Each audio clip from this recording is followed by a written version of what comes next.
Fala galera, sejam muito bem-vindos a mais um vídeo do canal. No vídeo de hoje nós falaremos a respeito dos chemtrails. Os aviões frequentemente produzem traços de vapor. Se você já viu um avião, você já deve ter visto aquele traço que aparece atrás dele, igual está aí na minha miniatura. Algumas pessoas alegam que esses traços contêm substâncias químicas como metais, venenos, flúor, que são usados para controlar a população, induzir doenças ou mesmo para fins de engenharia climática. Então a reprodução aqui fica por conta do site Global Skywatch, que fala que se você respirar, você é afetado. Esse site não vende nada, mas está aqui apenas para te informar sobre o maior crime contra a humanidade na história humana.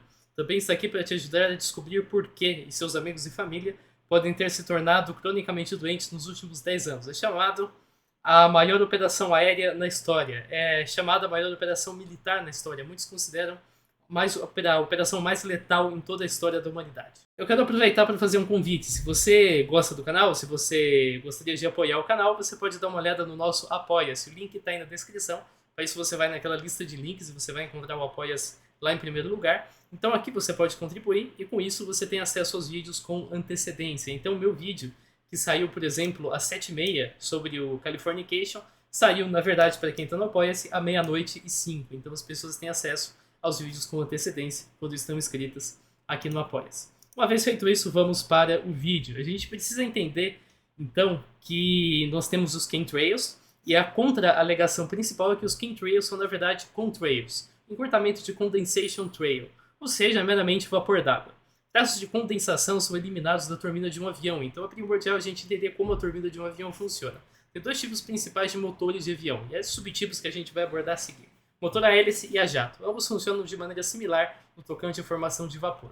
Então, nós temos um sistema no qual o ar entra no motor, passa por um compressor, esse compressor aumenta a pressão e a temperatura, combustível é injetado, isso forma uma mistura com ar comprimido, a mistura se incendeia, isso causa uma reação rápida de expansão em volume e de aumento de temperatura. No caso do motor a hélice, a rotação da turbina é transmitida para a hélice, e no caso dos motores a jatos, os gases que saem pelo exaustor impulsionam então o avião para frente. Aqui você pode ver a função de ambos, e ambos têm uma coisa chamada exaustor, que é extremamente importante. Nesse caso aqui, o gás então faz a propulsão de uma turbina e isso é transmitido para o propulsor, para a hélice do avião. No outro caso, dos aviões a jatos, nós temos o próprio gás que sai pelo exaustor, e daí nós temos então o efeito de propulsão. Esses gases incluem vapor d'água, dióxido de carbono, óxido de nitrogênio da forma NOx, NO alguma coisa, hidrocarbonetos, monóxido de carbono, gases com enxofre, fuligem e partículas de metal. O vapor d'água produzido em certas condições se condensa, então se torna líquido, e no processo de interação com o ambiente ao redor se torna pequenos núcleos de gelo, que dão origem ao traço de condensação. Esse enxofre também é importante para a formação de núcleos de condensação, então o enxofre também pode dar origem a núcleos de condensação, mas é basicamente vapor d'água e enxofre que a gente está interessado. Tirando a parte do enxofre, esse é o mecanismo pelo qual a fumaça é vista quando sai da sua boca num dia frio. Então você vai falar num dia frio, o ar sai quente da sua boca. Se você colocar a mão bem perto da boca, você vai ver que o ar realmente sai bem quente. Não bem quente a ponto de queimar, mas sai quente. Isso permite então a formação de núcleos de condensação, dando esse efeito. Só que, claro, você não é um avião a jato ou a hélice ou nenhum tipo de avião. Isso então não vai dar esse mesmo efeito, como a gente observa nos traços de condensação. A maioria dos defensores da hipótese dos traços químicos reconhece a existência de traços de condensação, mas defende que parte dos traços deixados por aviões são químicos, e não de condensação, porque eles apresentam comportamentos inesperados para traços de condensação, bem como pela existência de propostas de engenharia climática, fotografias que mostrariam equipamentos de pulverização e por testemunhos de pilotos. Outra parte reconhece que traços de condensação são meramente vapor d'água, mas que são propositalmente usados para modificar o clima numa estratégia de engenharia climática secreta. A gente vai abordar esses argumentos nas próximas sessões. Então, o primeiro deles é que traços de condensação surgiram apenas algumas décadas atrás, muito depois dos primeiros aviões. Essa alegação defende, então, que eles surgiram algumas décadas no passado, 30, 40 anos atrás, ou até 10 anos atrás, e que os aviões já existiam há muito tempo. Então, não são traços de aviões, mas sim traços químicos. Agora, uma das primeiras descrições de um traço de condensação é de 1918, e são duas cartas. Uma menciona nuvens longas deixadas no céu por um avião, como se a aeronave estivesse escrevendo do céu, e a outra menciona uma trilha que parecia fumaça branca saindo dos motores. O interesse por esses traços se intensificou na Segunda Guerra Mundial, porque basicamente isso permitia que aeronaves fossem identificadas em suas rotas. Então é falso que os traços de condensação são um advento recente. Aqui a gente tem os B-17, nesse caso o avião a hélice, que deixava traços de condensação na Segunda Guerra Mundial. Mesma coisa dessa outra imagem aqui, e tem mais uma que eu vou mostrar mais adiante. A outra alegação é que aviões modernos são incapazes de produzir traços de condensação. Essa está na contramão da alegação anterior, que dizia que aviões modernos produzem traços de condensação, e essa aqui diz que não, que eles não deveriam produzir. Então, eles afirmam que nós temos turbofans, que são as turbinas do tipo high bypass, e que essas turbinas não produzem traços de condensação. Então, o que seriam essas linhas no céu? A gente tem uma coisa chamada bypass, que é a razão de diluição de uma turbina. É a razão entre o ar que viaja ao redor da turbina, conforme você pode ver aqui, para o ar que viaja por dentro da turbina e passa aqui por todas as câmaras. Os motores com alta taxa de diluição, high bypass, puxam menos ar para dentro da câmara que os motores com baixa taxa de diluição, low bypass. Então, nós temos aqui dois motores, o primeiro é alta diluição, o segundo é baixa diluição. Os motores com alta taxa de diluição são tipicamente mais eficientes usados nos aviões modernos. A alegação desse capítulo tem por base que os aviões antigos utilizavam turbinas de baixa diluição, contra os modernos que utilizam alta diluição, e que apenas baixa diluição deveria produzir traços de condensação. Conforme demonstrado aqui, o efeito na verdade é o oposto. Os aviões com maior eficiência produzem os traços de condensação mais frequentemente. O mesmo artigo compara um Airbus A340 com um Boeing 707, voando lado a lado a 10 km de altitude, detectou a formação de traços de vapor no Airbus, mas não no Boeing, conforme você pode perceber aqui. E ele mesmo descreve aqui que a taxa de diluição do Boeing é de 1.4 e a do Airbus é de 6.8. Outro artigo menciona explicitamente essa relação. A eficiência vem diretamente da taxa de diluição e que motores com taxa de diluição alta possuem, portanto, os maiores fatores de produção de traços de condensação. Mais uma vez, então, reforçando o que a gente já concluiu. A alegação está totalmente errada, então, é exatamente o contrário. Ela diz que os motores de baixa taxa de diluição produzem contrails e os motores de alta taxa não, mas é o contrário. Os motores de alta taxa produzem, os de baixa taxa também produzem, mas produzem menos que os de alta taxa. Ela erra porque ela assume que impulsionar ar para trás produz traços de condensação. Isso é mentira. Impulsionar ar para trás não é suficiente para isso. Na verdade, os traços são produzidos pelo ar quente em contato com o ambiente, seja ele da atmosfera ou da turbina. Turbinas de alta diluição produzem menos ar quente, que condensa mais rapidamente e por isso forma traços de condensação com mais facilidade. Precisa de dissipar menos energia para condensar. Outra alegação é que os traços são intermitentes. Se fossem apenas traços de condensação, deveriam ser constantes. Mas traços de condensação se formam apenas em condições de umidade ou pressão de vapor, também chamada, e temperaturas adequadas. Essas condições mudam conforme a posição na atmosfera. Esse gráfico abaixo mostra aqui a situação em que nós temos contrail e a situação em que nós não temos contrail. Então, dependendo do local da atmosfera, você vai ter a formação. Dependendo do local, você não vai ter, conforme acontece aqui. Aqui é uma região em que formou, aqui é uma região em que não formou, e assim por diante. Isso varia bastante na atmosfera. Isso não é constante em todo o espaço aqui da atmosfera.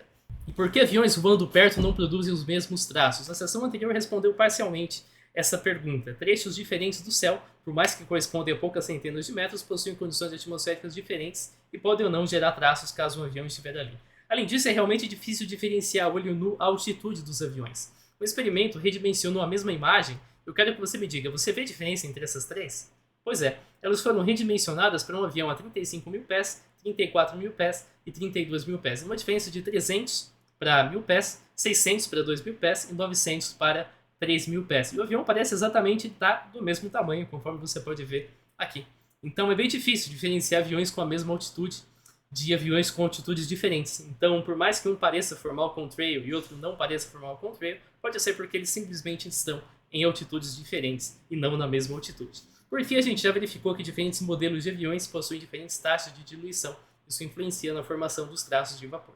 Por que os traços de vapor se tornaram mais frequentes? Algumas pessoas alegam que atualmente é impossível ver o céu sem nuvens causadas por traços de vapor. No momento aqui, o céu está completamente limpo, porque eu não consigo virar o webcam para a janela para mostrar.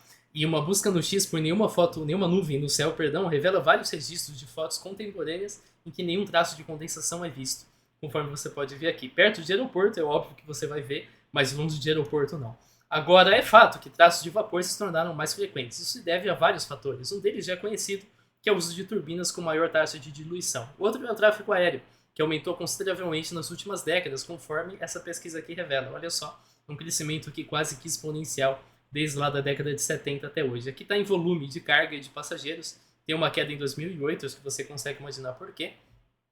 E o gráfico está até desatualizado, para em 2010, que é mais ou menos na mesma época em que aquela teoria do Skywatch que eu mostrei mais cedo foi publicada. Então está até dentro do contexto e a gente supõe que ele continue aumentando mesmo assim. Aqui nós temos uma imagem, né, de múltiplos traços de condensação.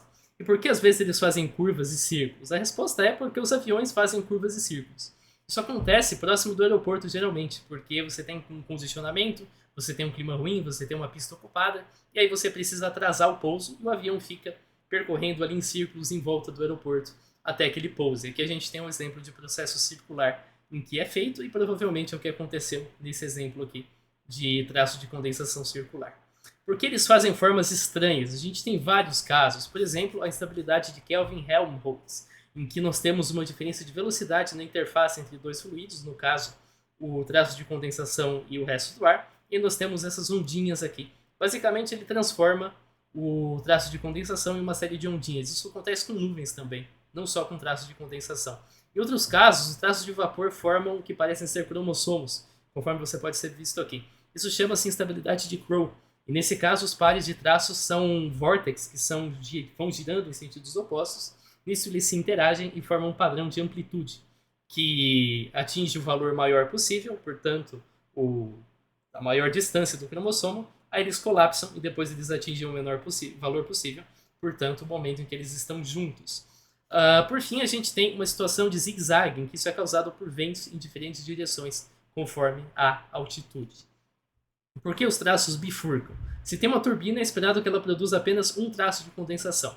Aqui ele diz que isso é uma evidência definitiva de que o traço está bifurcado, mas esse avião tem claramente 1, 2, 3, 4 turbinas, portanto, 4 traços de condensação, sem muito mistério aqui.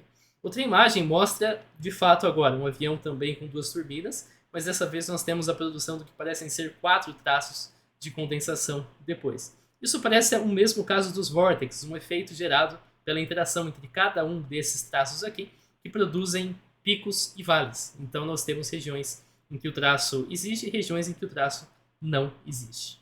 Por que eles se formam fora dos motores? Aqui você pode ver uma imagem que o traço de condensação aparece na traseira. Nós temos as 4 turbinas, ok? E mais esses 2. Isso aqui são, na verdade, gerados pela asa, conforme ela exerce sustentação. Você pode observar aqui que esse traço chama-se Wingtip Vortex, mas apesar do nome, ele não acontece só na tip, na ponta da asa. Ele pode acontecer em qualquer ponto e tem a ver com gradiente de pressão entre a parte de cima da asa e a parte de baixo da asa. Baixa pressão na parte de cima, alta pressão na parte de baixo. É isso então que a gente está vendo aqui. Esses 2 últimos aqui não são químicos sendo jogados na atmosfera, são simplesmente o resultado desse vórtex aqui sendo formado. Por que alguns traços duram pouco e outros duram muito? Uma diferenciação entre chemtrails e contrails seria que os traços de condensação duram pouco e os químicos duram muito tempo e se transformam em nuvens do tipo cirrus. Mas isso tem a ver com a umidade e a temperatura. Esses valores determinam se o traço não vai se formar, se o traço vai se formar e não vai persistir, ou se o traço vai persistir, conforme esse gráfico aqui mostra pra gente. Em termos mais leigos, se a umidade está baixa, o traço de condensação vai durar pouco, mas se a umidade está alta, o traço de condensação vai permitir a formação de novos núcleos de gelo e o traço vai evoluir para uma nuvem. Então aqui a gente tem um traço de curta duração, aqui um traço de duração mais longa e aquele eventualmente então se transformando em uma nuvem, conforme você vê. Traços de condensação fazem isso, você não precisa de químicos para explicar essa ocorrência. Ah, mas água é um químico. Sim, eu sei disso, todo mundo sabe disso, não sei desse cara. Sim, água é um químico, mas aqui a gente está usando o termo químico para se referir a outros tipos de substâncias que não a água, que é a solução trivial da nossa equação. Alguns defensores comentam que padrões mudam de um mesmo lugar da noite para o dia. Então, num dia você tem isso aqui, no outro você tem isso. Sim, porque o clima muda. É exatamente isso que acontece. O clima muda de um dia para o outro, portanto, os padrões vão mudar também de um dia para o outro. Se você quer argumentar que esses traços são químicos, então você precisa refutar a física por trás desse processo de informação. Você também tem que explicar por que eles já eram vistos, olha só, na Segunda Guerra Mundial. Aqui a gente tem imagens de nuvens do tipo cirrus formadas por traços mais permanentes numa batalha de 1940. Então, não eram traços químicos, eram traços da Segunda Guerra Mundial, que também são de condensação. Helicópteros têm motores, por que eles não formam traços de condensação? Geralmente eles voam em altitudes baixas o bastante para não formarem traços de condensação, mas, conforme visto na imagem abaixo, eles são perfeitamente capazes de produzi-los nas condições corretas. Mas geralmente os traços são gradientes de pressão na hélice, e não exatamente do motor, porque a hélice acaba dissipando o traço produzido pelo motor. Até agora a gente sabe que não é possível controlar quando que os traços de vapor vão ser formados, não tem um botão de liga ou desliga. Daqui a pouco a gente vai ver imagens dos botões de liga e desliga, mas eu vou explicar a piada mais adiante. Agora, nós temos uma imagem que apareceu na capa de uma revista que mostraria um rosto feliz no céu, feitos com traços de condensação. Agora, a questão é que esse rosto feliz não foi formado com traços de condensação, e sim com fumaça de óleo vegetal. É a famosa esquadrilha da fumaça que você vê por aí fazendo demonstrações. Essa sim, claro, você liga e desliga, e aí você escreve no céu. Você faz um desenho, você faz uma mensagem, você faz propaganda, você faz protesto. Por exemplo, aqui nós temos um pedido de casamento, tomara que tenha dado certo. E nesse caso aqui, então, a pessoa, o piloto, usa um botão, de fato, para soltar ou não soltar essa fumaça de óleo vegetal, e aí escreve Marry Me, por exemplo, no céu. Como todo fluido criado na atmosfera, a fumaça sofre efeitos de dissipação semelhante aos traços de condensação. Por isso nós temos a aparência de nuvens, como você vê no Mary aqui. O Mary foi escrito primeiro, o Me foi escrito depois, por isso que o Mary já está dissipando e o Me ainda não está dissipando totalmente. E os traços não existem, de acordo com livros antigos de aviação. Isso era o que uma postagem já apagada dizia no blog da Skywatch. Agora, a questão é que se você buscar por N-gramas no Google Books, você revela resultados tanto para contrails quanto para condensation trails desde 1940. Olha só, eles aparecem. Isso aqui é um falso positivo, pode ignorar. Isso aqui é falso positivo, em 1800. Mas isso aqui não. Isso aqui revela que esses nomes aqui já existem nos livros desde 1940, desde que eles passaram a ser observados com mais precisão. Então, essa afirmação é falsa. Livros de aviação antigo mencionam sim esses tipos de traços da época. Então, não tem nenhum tipo de verdade nessa afirmação. Quais os efeitos reais no ambiente dos traços de condensação? É difícil isolar variáveis climáticas e interromper tráfego aéreo, mas então são poucos os estudos que apresentam conclusões sólidas a respeito dos efeitos dos traços de condensação no meio ambiente. Mas a gente acredita que eles refletem radiação solar em menor escala e aprisionam a radiação de origem terrestre em maior escala. Isso altera a temperatura na superfície. Durante o dia, é um efeito de resfriamento e à noite um efeito de aquecimento. Alguns estudos tentam aferir esse impacto e chegam nas conclusões contraditórias. Após 11 de setembro, os aviões não voaram nos Estados Unidos. A temperatura durante o dia foi menor, mas a temperatura durante a noite foi maior. O mesmo estudo foi feito durante a redução de tráfego aéreo na pandemia, mas nesse caso não foram achados grandes efeitos na temperatura. Ainda assim, tem vários movimentos que procuram reduzir os tipos de traços produzidos pelos aviões, e a gente vai falar disso mais adiante. Isso quer dizer que os traços de condensação são parte de um programa de engenharia climática? E é óbvio que não. Engenharia climática são ações deliberadas para modificar o clima do planeta. Tem múltiplas propostas, algumas feitas em escala local, por exemplo, semear nuvens, em que você pulveriza núcleos de condensação nas nuvens para induzir chuvas, ou ainda no papel, como pulverizar aerosol na atmosfera para bloquear a luz solar. Agora, traços de condensação são um produto da ação humana que pode modificar o clima e não uma ação deliberada para fazer.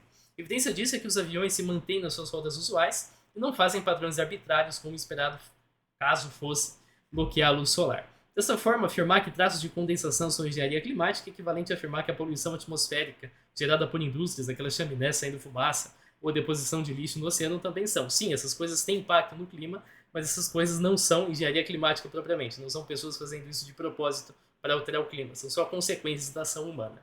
E a gente tem um software a gente tem uma patente e um software que visam ocultar traços de condensação. Ambos existem. A patente propõe ocultar traços de condensação e as pessoas falam que isso é para tirar a visão do público, fazer o público ignorar, né? O que os olhos não veem, o coração não sente. Então o público não saberia do que está acontecendo e pararia a gente encher o saco a respeito disso. A patente é de 1966, o que significa que se esse for o objetivo, ela está sendo desperdiçada. Mas, na verdade, se você lê a patente, que é uma coisa que a galera não costuma fazer, você vai ver que ela foi feita na Guerra Fria e permitia que aviões voassem em altitudes altas o bastante para não serem visíveis e para que os traços de condensação não denunciassem sua posição. Então, era uma patente militar, uma patente com aplicações militares e não para esconder traços de condensação do público, tanto é que você vê esses traços o tempo todo. O software em questão não pretende ocultar o traço de condensação, pretende apenas mudar a rota do avião para evitar que eles sejam formados em particular. E a patente para produzir traços químicos? Tem uma patente que propõe justamente o meio de pulverização de agentes que bloqueiam a luz solar. Essa patente é de 2015, muito depois do surgimento dos traços de condensação, e não está sendo usada, porque ela propõe modificar motores de aviões comerciais para emitir partículas causadoras de núcleos de condensação. Em outras palavras, semear nuvens através de aviões comerciais. Semear nuvens, como eu disse, é o ato de pulverizar na atmosfera partículas que funcionam como núcleos de condensação e causam precipitação. A gente tem iodeto de prata, iodeto de potássio, sal de cozinha, gelo seco. Traços de condensação não semeiam nuvens nem induzem precipitação. E a patente, o passo em que tecnicamente descreve sim uma forma de produzir traços químicos, não é usada no momento e não tem nenhuma importância na aviação comercial. É importante lembrar que a existência de uma patente não implica na construção do equipamento. Tem uma patente que pretende colocar uma mulher que vai dar luz numa máquina rotatória, girar e fazer o bebê sair, meio que através da força centrífuga. Igual sua máquina de lavar faz e as roupas ficam todas no canto, a ideia é que o bebê saia desse jeito. E a outra pretende montar uma arma no capacete do soldado que é disparada pela boca e atira para onde o soldado estiver olhando. E isso aparentemente só funciona uma vez porque o recoil, né, que chama, não sei a palavra em português, mas o recoil da arma vai fazer o pescoço do cara quebrar. Então, também não é uma boa ideia, mas patente tem de monte. Outras patentes são úteis de fato, mas não produzem traços químicos. Em áreas rurais, muitas vezes pulverizam pesticidas com aviões. Eu já vi isso várias vezes no sítio, quando eu morava. 2 patentes descrevem atomizadores, que é o que faz o líquido ficar em partículas menores para essas aplicações. Outra propõe que isso seja feito usando microdispensadores, que são liberados a partir do avião. Isso nunca foi colocado em prática em larga escala até o momento. Será que tem artigos que documentam a presença de substâncias inesperadas associadas aos traços de condensação, confirmando, portanto, que são traços químicos? Se uma detecção de substâncias inesperadas ocorrer após a passagem de uma aeronave produzindo traços de condensação, a gente tem uma forte evidência de que são traços químicos. Agora, tem estudos que localizam partículas de metais no solo, alumínio, bário, estrôncio e assim por diante. Mas eles não fazem uma correlação com traços químicos. Só falam, olha só, a gente achou isso no solo, deve ser de traço químico. Isso é um problema, porque bário, estrôncio, alumínio e outros metais são encontrados naturalmente no solo. Então, é a mesma coisa que você achar peixe no mar e falar que os aviões estão jogando peixe no mar. Não, tem peixe no mar geralmente. Então, essa analogia não faz sentido. O necessário para demonstrar o que é desejado seria detectar um aumento na concentração no ar depois que o avião deixa um traço de concentração. Até o momento isso não foi feito. Um estudo usou espectrometria e localizou metais nos traços de condensação, provando que eles seriam traços químicos. Mas isso é contra-argumentado em outro estudo, que pega um motor de avião e analisa exatamente o que esse motor produz. Fuligem, e verifica que essa fuligem contém exatamente esses tipos de metais. Então esse estudo que localizou esses metais no traço de condensação provou a verdadeira origem, exaustores das aeronaves, como era esperado, e não produtos químicos sendo lançados na atmosfera, porque os traços de condensação produzem sim alguns tipos de metais que estão presentes na fuligem do avião, mas não em escala suficiente para causar qualquer tipo de dano ao meio ambiente. Isso até hoje, pelo menos, não foi comprovado de forma alguma. E tem projetos de lei para interromper o uso de traços químicos? Tem gente que fala que se existem projetos é porque existem traços químicos. Mas vale lembrar que legisladores também acreditam em teorias da conspiração e podem sim produzir esse tipo de projeto, como é o caso de um projeto introduzido em Tennessee que não usava o termo chemtrail literalmente, mas dizia que o governo estava intencionalmente dispersando químicos na atmosfera. E, claro, isso é só um legislador que acredita nessa teoria, não significa que seja real. Outras sequer fazem referências aos traços químicos, mas buscam proibir a liberação intencional de poluentes, como os usados no semeamento de nuvens. O Texas sequer tem projeto de lei, mas tem uma petição popular criada para proibir a pulverização de aerossóis na atmosfera. Mais uma vez, são pessoas que acreditam nisso e fazem uma petição. Assim como tem petição para tudo nesse mundo, tem petição para isso também. Chegamos nas imagens. Tem múltiplas imagens na internet que mostram botões para ligar e desligar os traços químicos, mas elas são satíricas. Uma delas, essa aqui é a mais satírica de todas, e tem gente acreditando, por incrível que pareça, tem aqui, chemtrail, beleza. Mas também tem gerador de turbulência e também tem ejeção do copiloto. Sim, mandar o copiloto para cima. Isso é claramente mentira, como você pode perceber, né? Não tem nenhum mistério, nada além disso. E a pessoa até fala aqui que o verdadeiro botão para gerar turbulência é o botão da luz indicativa de colocar o cinto. E tem uma piada entre os pilotos que quando desliga a luz do cinto começa a turbulência. Então isso seria um botão para causar turbulência. Porque assim que você desliga a luz, o avião começa a sofrer turbulência e você tem que ligar a luz de novo. Outra imagem é uma manipulação digital, você pode perceber aqui. Então nós temos o timer e nós temos o chemtrails. E só você comparar o R dos dois, você vai ver que eles são bem diferentes. Se você pegar o projeto do avião, você vai ver que na verdade nós temos stereo light ligado aqui. Você vê o parafuso, você vê o tracinho, você vê o on e o off e tudo mais. E aqui no caso até está on e on, indicando que o piloto sequer tem a opção de ligar ou desligar o chemtrail. Então mais uma vez esse on foi copiado daqui para baixo. E aqui nós temos também o no smoking, enfim, é exatamente o mesmo tipo de painel que está reproduzido, mas apenas com a mudança da fotomontagem. E tem vários adesivos que são vendidos para decoração de aeronaves privadas. Então se você tem aí o seu avião ou o seu simulador de voo, você pode colocar um desses para brincar. Se eu tivesse o meu, eu provavelmente faria algo do tipo. E barris dentro da aeronave, será que eles são usados para dispersar químicos? Essa alegação traz aqui uma imagem no Facebook mostrando barris de chemtrails. Então, essa primeira imagem aqui foi da Hawaiian Airlines, do Havaí. Não sei se eu pronunciei essa, perdão se não for. E no primeiro caso, um representante da companhia esclareceu. Na verdade, isso aqui são tanques de combustível que são usados para quando o avião precisa percorrer uma distância maior que o usual, geralmente para manutenção. Então, para não reabastecer no caminho, eles fazem esses tanques a mais que servem de reserva. Tem até um no smoking aqui, que já indica o tipo de coisa que está dentro desse tipo de tanque. No caso de baixo, nós temos essas imagens. Aqui também são tanques de combustível. E aqui são galões de água, que são usados em testes do Airbus para você verificar justamente o centro de gravidade. Então, você passa água de um lado para o outro desses barris e com isso, então, você consegue alterar o centro de gravidade do avião. Isso não é feito durante o voo comercial, isso é feito em momentos de teste para você checar a estabilidade da aeronave. Ah, mas eu vejo um contrail e eu tenho sintomas. Isso quer dizer que são chemtrails, na verdade? Muitas pessoas que acreditam na conspiração podem apresentar sintomas simplesmente em função da somatização, em que sintomas de origem psíquica dão origem a sintomas físicos. Então, a menos que seja feito um estudo duplo cego, em que pessoas que acreditam e não acreditam na conspiração são testadas, ou então pessoas que acreditam são levadas a locais em que elas não podem ver o céu, é impossível analisar esse tipo de alegação. Então, uma possibilidade, se a pessoa sente o cheiro, por exemplo, um cheiro metálico, quando ela vê um traço de condensação, seria colocar uma venda na pessoa, ela não sabe se tem, e me fala para ela, olha, me diz quando você sentiu o cheiro de condensação. Ou então leva a pessoa para pontos diferentes, um deles o aeroporto, e pergunta se ela sente ou não o dito cheiro metálico, assim você descobre se tem alguma relação com um traço de condensação ou se é apenas uma somatização a partir do fato dela acreditar na conspiração e ver o traço de condensação.